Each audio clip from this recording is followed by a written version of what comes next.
Hey guys, I want to tell you where all roads across the diaspora will eventually lead to Migrating Culture Crossing when I return on the Eric McNeil Be Free Show. Black men and white men, Jews and Gentiles, Protestants and Catholics will be able to join hands and sing in the words of the old Negro spiritual, free at last, free at last. Thank God Almighty, we are free at last. Hey guys, welcome. If this is your first time joining us, you have just discovered the Eric McNeil Be Free Show, where it's all about being financially independent, responsible for self, enjoying life, and empowering others free. So today, well, actually, before I talk about that, I want to show you, I'm at the front of the property here. For those of you who have been following me, you know that we're building the wall. So this is the front of the property. So you see where we have the rebar coming out of the ground. This is where we're going to put and we have some here. So we're going to put the gates up here, and you see the wall going up like the Great Wall of China or something. I mean, it really is a massive wall, over 5 acres. So, but yeah, so this is so this is the front of the property. So yeah, so it will be very, very huge. Yep, when we get it all finished. But yeah, so at any rate, I just want to briefly talk to you this morning. I woke up this morning, you know, we launched migratingculturecrossing.com, our website for the sustainable community that we're building. So we launched it yesterday on the 26th. I launched it. I finally was able to get some sleep last night. So a friend, I was telling one of my friends that, you know, I hadn't been asleep in a couple days, and now I can't even go to sleep. I'm tired, but I can't go to sleep. And so I said, you know, I'm starting to feel like, I don't know if you've ever seen this movie called Insomnia. I believe it was Robin Williams. So I'm like, man, I'm feeling like Robin Williams right about now. So she's like, you know, well, get you some a glass of red wine. That should calm you down. It's like, shoot, I'm on a mountain. I ain't got no red wine. I said, but maybe I can send somebody down to get me some palm wine. So they went and got me some palm wine. If you never had palm wine, you know, it comes out of any palm tree. You know, that's, you know, any type of, like a coconut tree or something like those are palm trees. But if you tap them, they produce this this liquid, you know, you can get out of them, and that liquid, if you let it, if you just drink it right as it comes out, it's just very sweet, very good, very delicious. And if you let it sit for a couple days, it turns, you know, into like a wine. So we drink it, call it palm wine. So I drank some of that yesterday, and I was able to get me some good sleep. But at any rate, I woke up, well, actually, even before I went to sleep, I was just overwhelmed at the number of people that had committed and reserved homes in our community. I was overwhelmed. And then when I woke up this morning and saw the additional people that came in, then it confirmed what I had believed, and that is that people want to live the same type of lifestyle that I'm advocating, you know, and I was just so overwhelmed because people, you know, they told me, they said, you know, why you charging these type prices and, you know, in the middle of nowhere, and, you know, who wants to come and live like that and this, and so they, you know, but if you look at my home, like, let me show you. So if you look at this place right now, just a few years ago, this was nothing but all trees. All of this land that you see cleared now, it was just all thick trees. It was like this. Like you see this here, all of this. Now you see roads in here. Like this isn't even my road, it's my neighbor road now. And so, but I set these wheels into motion because when I came here, everybody was telling me how crazy I was for building here in the middle of nowhere. Just like the same thing I'm hearing now about us getting ready to build Migrating Culture Crossing. Oh, you guys are crazy. That's the same thing I heard when I set this into motion. And now everybody wants to be here. Like some days you would think that this is the city or the village because everybody's coming up here now. You know, but before they were like, oh, what are you doing? You're gonna put that much money in the middle of nowhere? You know, what's wrong? What you thinking about? But, you know, I grew up believing that I could accomplish anything, that, you know, I don't wait. You know, when I look at cities, large cities across the world and places that people want to be, they weren't always like that. New York wasn't always some place everybody wanted to be, but somebody had the vision to lay it out, to create it.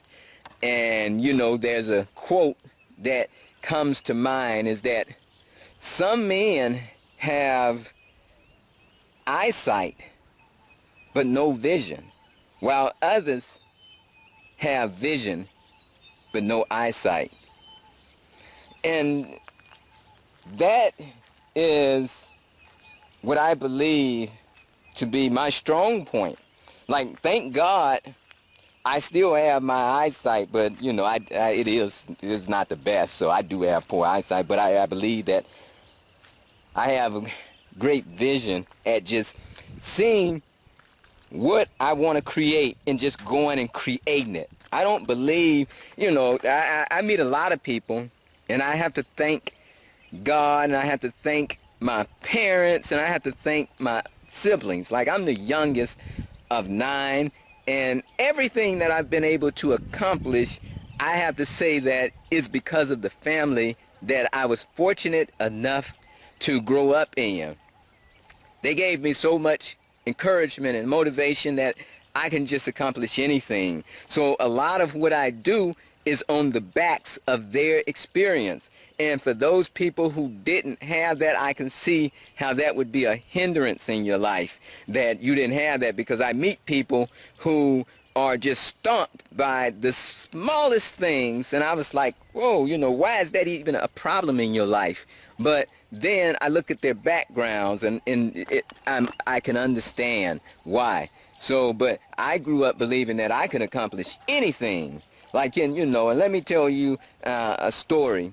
When I was very young, maybe 9, I could remember the teachers telling my parents that I had a learning disability and needed to be placed in this special type of education classes, called special ed. And they told a lot of people, like you friends and that I knew, they told their parents the same thing. And while their parents allowed it to happen, my parents did not. You know, my mother said, no, you won't place my child in those special type of class. And, you know, and she even went as far as to send me to like a summer school. We were raised Catholic in a Catholic church. And if she had the money to put me in a Catholic school, I'd have always been in a Catholic school, but we didn't have that kind of money. But she did put me in summer school when they told her this, and she said, I'm going to have, you know, the Catholic Church school evaluate them. And so she put me in summer school that summer, and at the end of the summer, the people at the Catholic school said there's nothing wrong with me. You know, he doesn't talk to a lot of people. You know, he doesn't want to, you know, but, you know, his skills are fine. So she went back to the public school and said, listen, you're not going to put my child anywhere, you know, because the people at the Catholic Church school, they say blah, blah, blah, and he's fine, and you're not. So that gave her the grounds to fight him. And she told me, you know, you're going to stay in the same classes with everybody else. And I had a difficult time, you know, keeping up with the other children. Like, even to this day, there are things that, you know, I don't do very fast, but I do them. I learned to be very effective at doing them. Like, you know, I don't read very fast, but when I read something, I retain it. I don't write very well, but I can type like it's nobody's business. So I had to work around my limitations, and she made me believe that I can keep up with anybody, I can do anything. So I grew up believing, just like that song, that old song that I believe is R. Kelly used to sing, I Believe I Can Fly. I grew up believing literally that I could fly, that I could make anything happen. There was no limitations to me doing something. Now, I'm going to tell you, man, my parents never let up off me. Even when I was having difficulty keeping up with the other children, they kept grinding into me that, hey, you going to keep up. You know, you better do whatever you need to do to keep up, but you going to stay in these regular classes. And it eventually paid off because I was somewhat of a problem child in like grade school. You know, you ask any of my classmates, they tell you that boy was terrible because all my older siblings, like my brothers, they were all honor roll students. And man, my attitude was like, if I can make a C from this class, I would not have to see this class anymore. So that's all I was striving for up until high school. You know, I just barely graduated high school. But when I went to the military, everything changed. Right? I just whooped up, you know, because I was working on computers and I just knew it like the back of my hand. And so I just started winning all kind of awards in the military. And then when I came out of the military and eventually went to Florida A&M University, even though I could barely qualify to get into the school because I didn't have the necessary grades and scores from high school, but they let me in on an exception policy. But within a year's time, I was actually tutoring the scholarship students. So some of the smartest students there, I was tutoring them.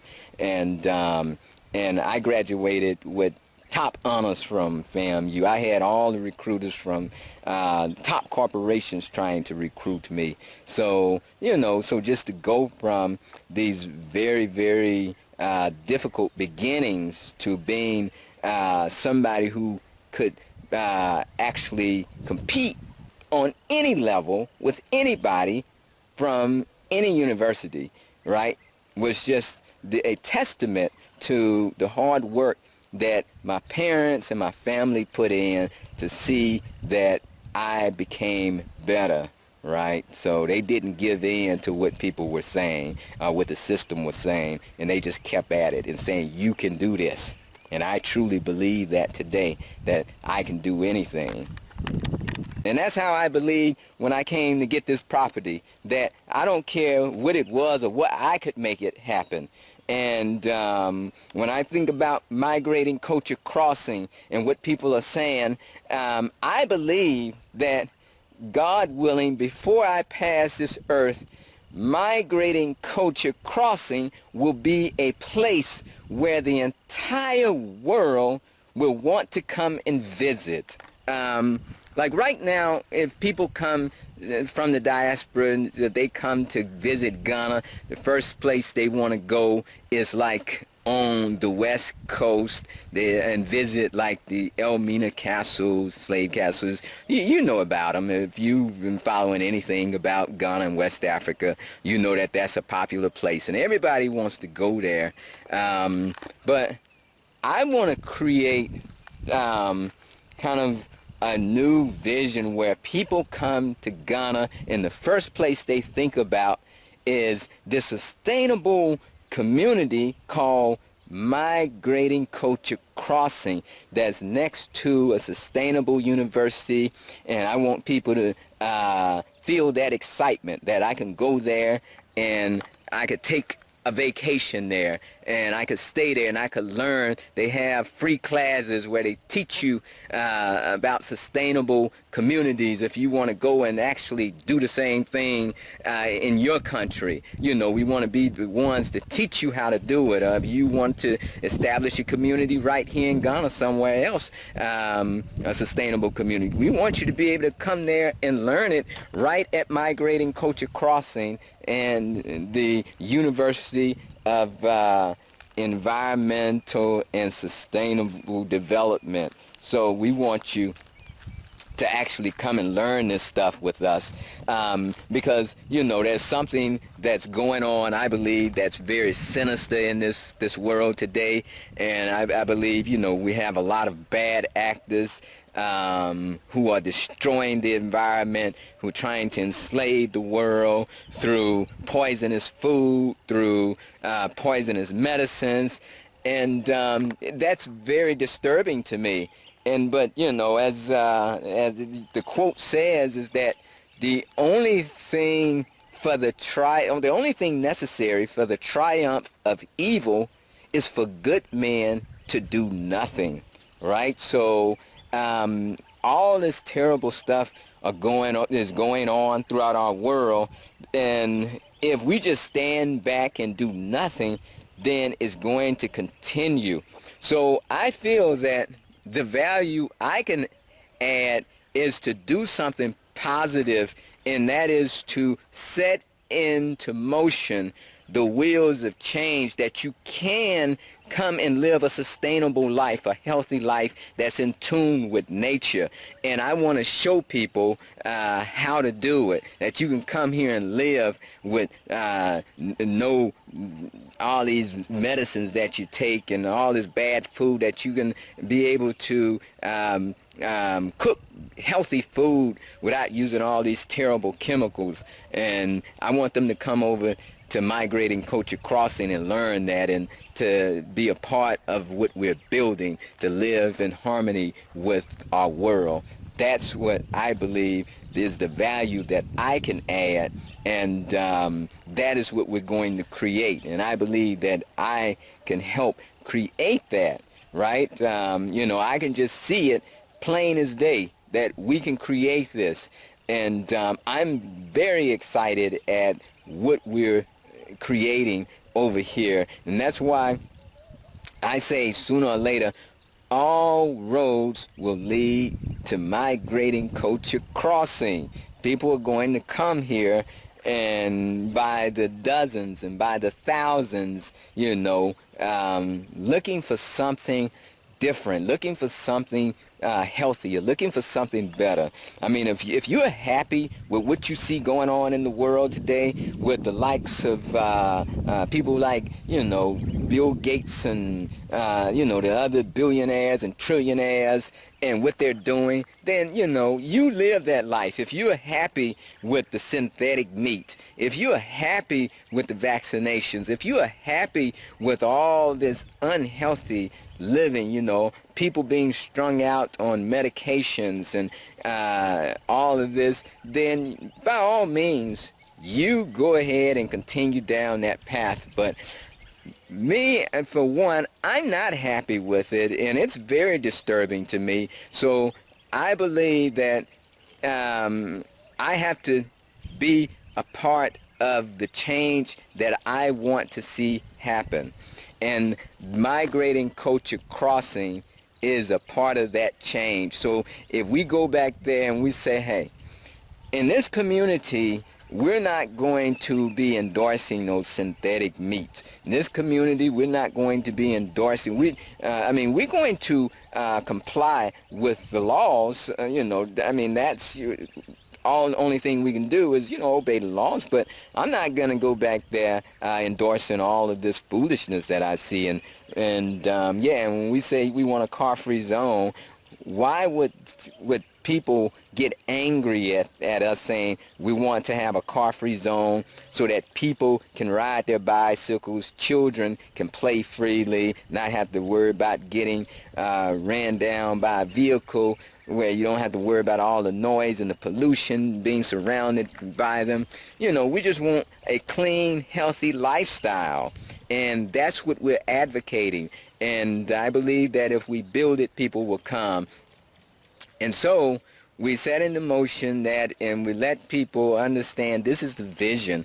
And people came out and they supported us on the website. So I'm just so excited. I mean, when I woke up this morning to the news of how many people we've gotten committed, boy, I was like, man, this is absolutely mind-boggling to me. So, you know, so I'm very excited, and I believe that it will just continue to grow and blossom because, you know, I just had the feeling that if I do the right thing, you know, if we go into this, you know, I told Brand, let's just give people something that we would want for our own lives. You know, I for one, I don't have any children, you know, so I can just sit back and say, hey, I'm gonna be fine. Like, I can take care of myself for the rest of my life. I'm cool. But it's not just about me, right? Even though I don't have children, I still have nieces and nephews and, you know, and even the children of friends. I care about their future. You know, I care about what happens when I leave. And I don't want to leave them with a place that's going to enslave them and put them in a terrible position. So I feel that we have to do something to change what we see going on with all of this evil around us and do something good, you know, because at the rate it's going, your children and your grandchildren, they're not even going to know what a seed is. You know, you tell them, hey, you take these seeds and grow them in the ground, they're going to be like, what do you mean a seed? What's a seed, Mommy? What do you mean the ground? I can just drop it in the ground. You know, the ground is concrete. You can't drop nothing in the ground, and you know, because they're going to be living in these mega cities, these so-called smart city mega cities where, you know, they don't even probably know what dirt is anymore. So that's at the rate that we're going. This is what's bound to happen. So we better get back to nature and how it was intended to be. And I believe Migrating Culture Crossing is the answer here in Ghana. And I'm super excited at what we're building over here. And I'm telling you, if you haven't gotten your reservation in for a property, I'm telling you now, pretty soon, you're gonna be seeing sorry, we're sold out for this phase. You know, now we'll have future phases, but we're getting really close to our limit because, you know, one thing about it is you have to bite off more, you know, you can't bite off more than you can chew. And, you know, and I'm a numbers guy, and, you know, and I like I say, I like to be on time, on budget, and on spec. And I know what we can do in a certain amount of time. And so, and also, if you're a new company, and the banks see that you're bringing in too much money too quickly, then they get spooked. They be like, what are you guys doing? Then they want to put the monies on hold for 6 months and things like that, and it just creates a big mess. So there has to be a balance. So even though you have funds coming in, you have people buying, you have to at some point when you're doing such large, because we're talking about homes, you want everybody to feel comfortable. You want them to feel that their funds are protected, that their investment is protected. So you have to grow in a manner that's conducive to good business, right? You just can't, boom, just because you want to make all the money and just say, hey, we got, you know, 10,000 people, and we're going to take all their money, and we're going to promise them 10,000 homes in 2 years, you know. So, you know, you have to have a little common sense about how you do things. So pretty soon we're going to have to close it up, and this, like, this is really like a preliminary phase. You know, because there's still a lot of groundwork. So we're going to have to close it up and say, hey, we're sold out for this phase, and you have to catch us on the next phase. And I'm telling you, the prices, people, are not going to be going down. Do you see the rate of inflation? I mean, everything is going up. The food is going up. Somebody was talking about the rebar, like the metal that, you know, for the wall, and asking me about that, and they were telling me that it just went up 40%, you know, almost like overnight, poof. And it's like, hey, and I can see, yeah, everything is going up, people. So you can't expect with all the building materials going up that we're going to be able to give you these super cheap prices, people. I'm telling you now, take your money and put it into some real estate, you know, something that's going to appreciate in value today, because if you leave it in the bank 2 years, poof, negative interest and all kind of stuff you're going to be dealing with. So again, if you haven't already done so, you know, you like what we're talking about, go ahead, hit that subscribe button, like, share, comment, give me your feedback on what you think if you visit the website, what you think about it, what you think about what we're doing. Are you looking to come and live this type of lifestyle? We'd love to hear from you. And also, you can visit me on Facebook at facebook.com/Eric McNeil. Is free. And, you know, because I put a lot of stuff out there on Facebook that, you know, I sometimes don't post here and YouTube. So, you know, so it's helpful. I actually, and come to think of it, I actually made a post a couple days ago of a quote where I told people to unfollow anything that doesn't teach, encourage, motivate, or inspire you. And, you know, so, and it resonated with people because they understand that they're being bombarded by all this negative energy, like, you know, just negative energy coming from everywhere. And, you know, and I just unfollow that kind of stuff. I don't have time for it now. Like, if you have a legitimate concern that when you come onto my social media and you have some legitimate concerns and you see things differently from me, then by all means, I'm okay with that, you know. Sometimes we just have to agree to disagree. But if I notice that you're just a troll and just trying to keep something going, then, you know, I'm just blocking you. Ploop, you know, block, unfollow, whatever, you know, if you're YouTube, Facebook friend and you had this, like, this negative energy. I had to, you know, I had to unfollow, you know, unfriend somebody on Facebook yesterday, like this guy. You know, it's just a constant troll. Everything, oh, Eric, you can't do that. You can't. I'm like, buddy, you may not be able to do it, but I can do it, you know. Oh, you know, oh, y'all, you know, y'all should do this on y'all floor plans. Y'all should do that. It's like, dude, boop. Yeah, but I don't have time for that type of negative energy. And I encourage you to just unfollow, unfriend that type of negative energy around you. Just don't let it, you know, in your sphere where it can become an influence, you know, where it can influence your life. And one of the greatest things that I've ever done in my life that helped me get rid of all this negative energy is stop watching the TV, people.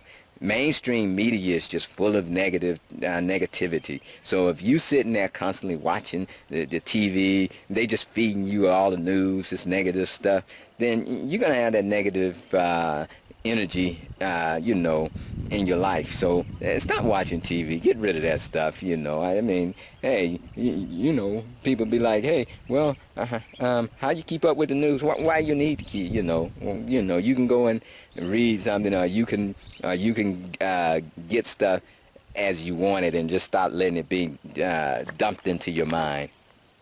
Again, you know, like what we're doing, come on and join us and support us. We're going to build something great here. And as always, hoorah, ahuru. Now be free.